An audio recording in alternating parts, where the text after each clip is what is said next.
It's almost midnight on a special evening in February 1424, about to become the Chinese New Year 4061. In the capital city of Beijing, a girl named Lin has been celebrating her family's most important holiday. Dear Journal, Happy New Year!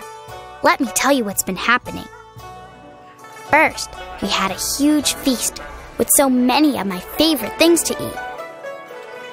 Then we gave offerings to our ancestors, plums for long life, peonies for good fortune, and lotus blossoms for abundance.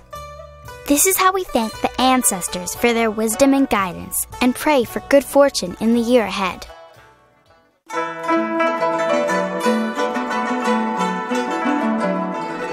We always place the offerings on our altar under my favorite painting.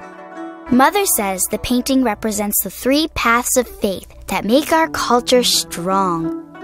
Each faith started with the ideas of a special person who lived long ago. First, there was Confucius. He was a wise man who lived almost 2,000 years before my time, during a difficult period in our history. No one could get along. People were fighting and stealing from each other all the time. Confucius said that people needed to treat each other kindly. He also said that a good and honorable government was the key to peace and happiness. Respect was very important to Confucius.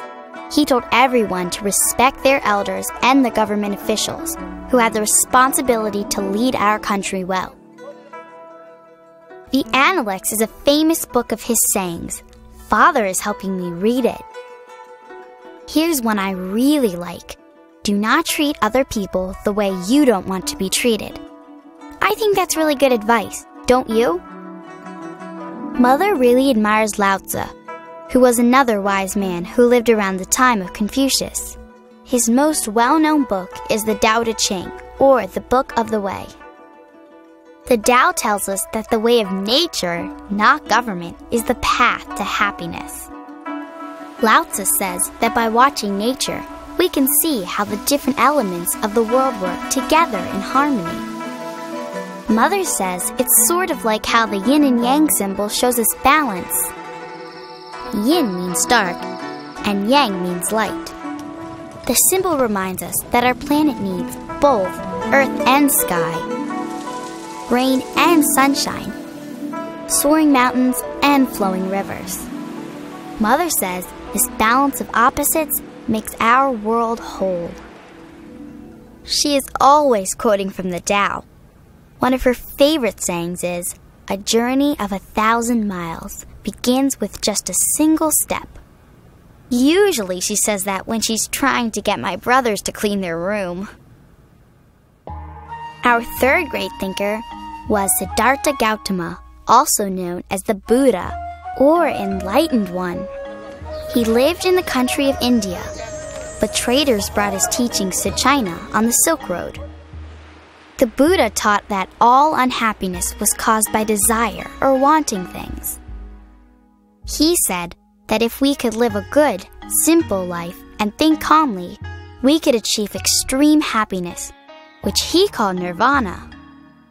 He is often shown sitting peacefully on a lotus pad, like this. That's why I like having lotus blossoms in our house. They remind me to think peacefully. Of course, sometimes that's a little bit difficult around here. My brothers are obsessed with Kung Fu. Mother says someday she thinks she's living in the middle of a Shaolin monastery.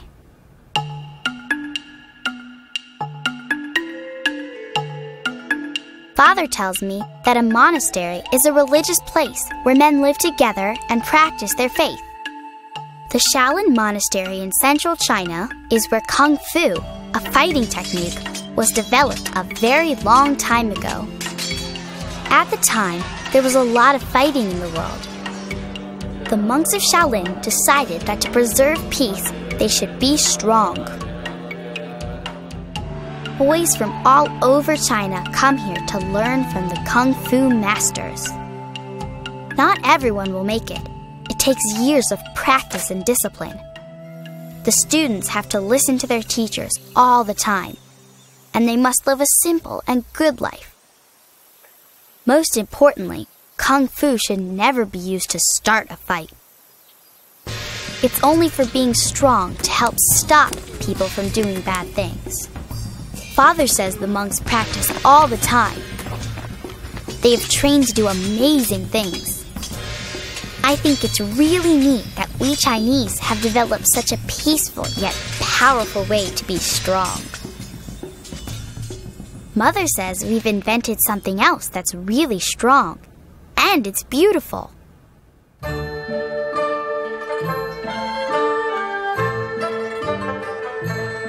Silk is one of the most important Chinese inventions of all time. It's a very strong thread, and it makes beautiful clothing that we love to wear. Silk is also one of the main products that has made China strong, because it has made us rich. According to Mother, silk was discovered by a woman. The story is that thousands of years before now, even before the time of the Shang, the Empress Sealing Ji discovered how to unwind silkworm cocoons and turn the thread into silk. Soon, women all over China were raising silkworms. Everyone who saw our silk fabric wanted to have some of their own. They tried to figure out how we made silk, but we kept it a secret. And everyone had to buy it from us. People as far away as Rome, that's another place more than 5,000 miles from here, wanted Chinese silk, so we sold it to them. It was a long and dangerous journey for our traders to take the silk to the west. Once they left the protection of our Great Wall, they were on their own. They had to worry about bandits stealing the silk. And they had to cross the Taklamakan Desert. Father says that people called it the go in and you won't come out desert. I don't think I want to make that trip. But our country grew very rich selling silk. We're growing rich selling other things as well. These days, everyone is talking about our famous Ming porcelain. Porcelain is a hard ceramic made from a fine white clay. We've been making it for years and years. It takes a super hot oven to fire porcelain. Father says that no one else besides the Chinese has figured out how to do this.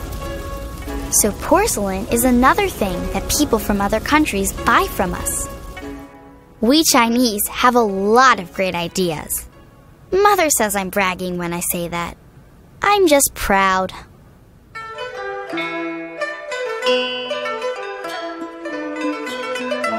Paper is another nifty Chinese invention.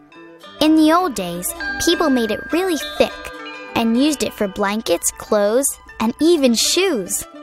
I bet you wouldn't want to wear any of those things in a rainstorm. Today we wear silk and make paper just for writing. Here's how we make it. First, we chop down a bunch of bamboo, dry it, and cut it into chips. Then, we steam the chips until they are soft and grind them again and again until we have a smooth pulp. Next, we use fine screens to lift a layer of pulp out of the water. When the pulp layer dries, it's paper, just like that. It's a lot easier to work with than the oracle bones and bamboo rolls that we used to use. And that's not all. We invented woodblock prints, a fast and easy way to make a lot of copies of one thing. Before woodblocks, people would have to copy everything over by hand. My fingers hurt just thinking about it. Now we can print books much more quickly and easily. It's a great way to share information and ideas. And we have so many good ideas to share.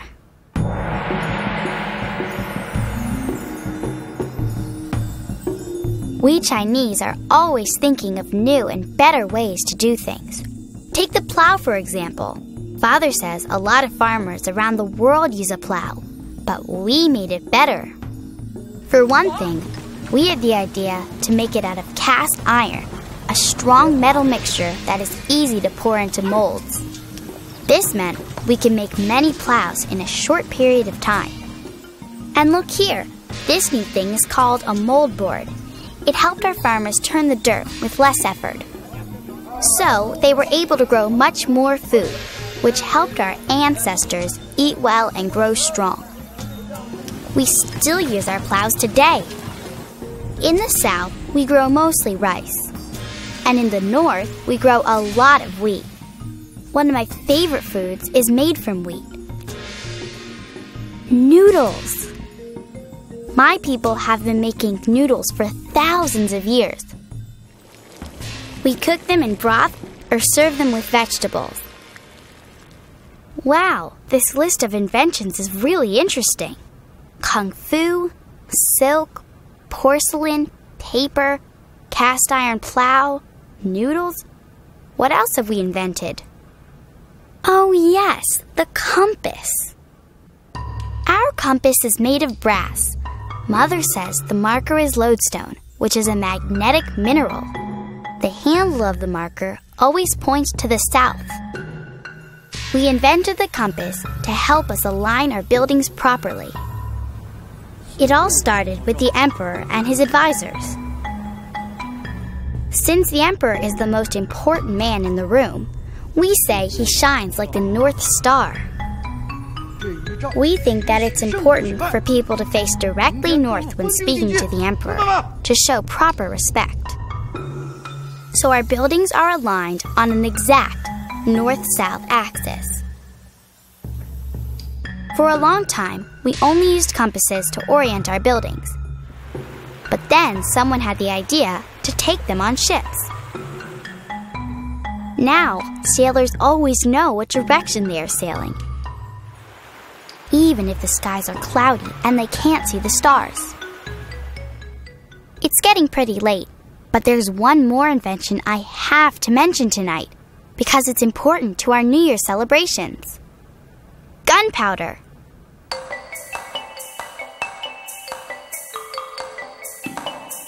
Believe it or not, gunpowder was invented by accident. Father says alchemists were actually looking for a way to turn things into gold. Mother says doctors were looking for a potion for long life. I think they're both right. Our people experimented for hundreds of years until one day when someone mixed together sulfur, saltpeter, and charcoal. The mixture created bright sparks, the very first fireworks. This is my most favorite invention. Father says that gunpowder has also changed the way we fight our wars. I think it's kind of odd that something as beautiful as fireworks is also used for fighting. My brothers don't think about things like that too much. They just want to make a lot of noise.